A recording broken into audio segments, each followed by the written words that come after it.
everybody, I'm Mrs. Forrester and today I will be discussing tenses under the subject English Home Language.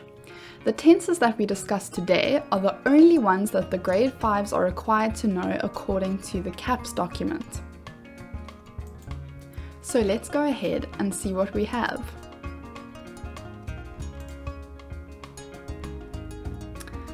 Tenses.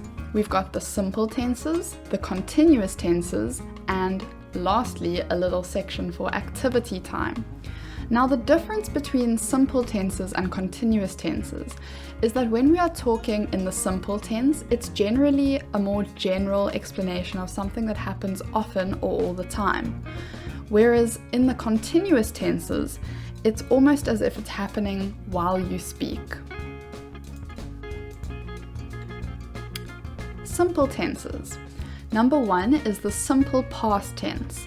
A tip for this tense is to put the verb in the past tense form first, and this usually means that you add ed to the end of the verb. But there are exceptions and you need to watch out for the exceptions. For example, run becomes ran and eat becomes ate. These are the irregular past tense verbs that don't just follow a simple rule. You wouldn't say run becomes runned or eat becomes eated. That's not correct. The form of a simple past tense sentence is the subject plus the verb in the past tense, which you've already changed. And an example of a sentence that is in the simple past tense would be the student walked. Number 2, we have the simple present tense. A tip for this kind of sentence is that it describes actions that happen often or all the time. The form of the sentence is subject plus verb with an S or an ES at the end of the verb. And this doesn't always apply. If you're starting your sentence with the pronoun I, then you won't add an S or an ES to the end of the word. But if you're using any of the other pronouns like you, he, she, they, or it, then you will add an S or an ES to the end of the verb. An example of the sentence is the student walks. So you can see the contrast between the simple past tense and the simple present tense already. Number 3, we have the simple future tense. And a tip for this kind of sentence is to use shall with I and we, and to use the word will with you, he, she, they, and it. The form of the sentence is the subject plus will or shall, whichever one you've chosen, plus the verb. And for example, the student will walk. So it's important to look back at your examples for each different kind of tense and see what you've changed in each one and what characterizes each one. The simple past tense, the student walked. Simple present tense, the student walks. And the simple future tense, the student will walk.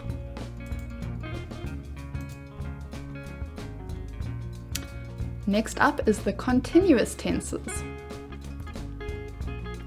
Number 1, we have the past continuous tense, and the form of this sentence would be the subject plus the word was or the word were plus verb with an ing added to the end.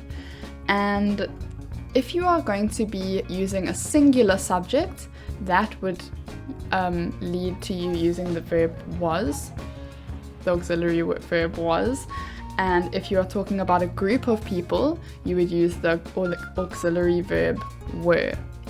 For example, the student was walking. That's one student. But if you were talking about a group of students, you would say the students were walking. An important thing to note about the continuous tenses in general is that the verb always ends in an ing, and you will see that as we go through the different tenses now through this slide. Number 2, the present continuous tense. A tip is that it describes an action that is continuing, and that actually applies to most of the continuous tenses.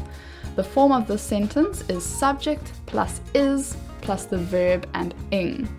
Once again, we've got the ing at the end of the verb. For example, the student is walking. Number 3, the future continuous tense takes the form subject plus will be plus verb and ing. So the example is the student will be walking. Now go back to all the examples and see how they have changed. Past continuous tense, the student was walking. Present continuous tense, the student is walking. And the future continuous tense, the student will be walking.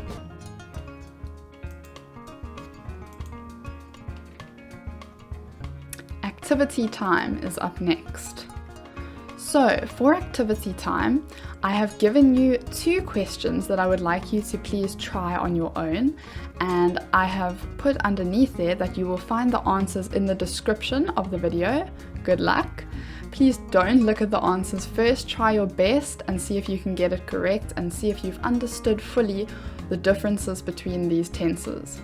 The first question is change the following sentence into the past simple and the future simple tense. The sentence is, the dog runs across the field. So you need to ask yourself, what tense is this sentence in now?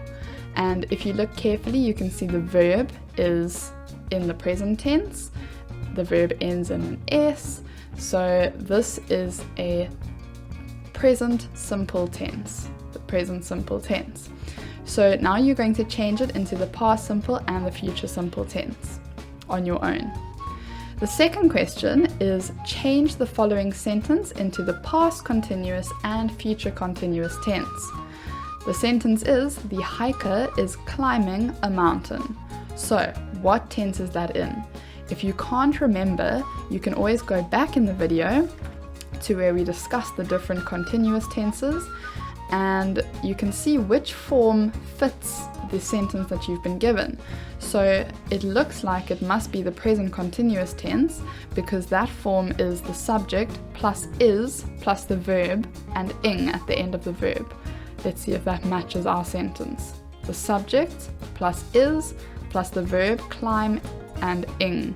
So that is definitely a present continuous tense sentence, and you need to change it into the past continuous and the future continuous tense. Good luck! I hope you learned a little something more about tenses today.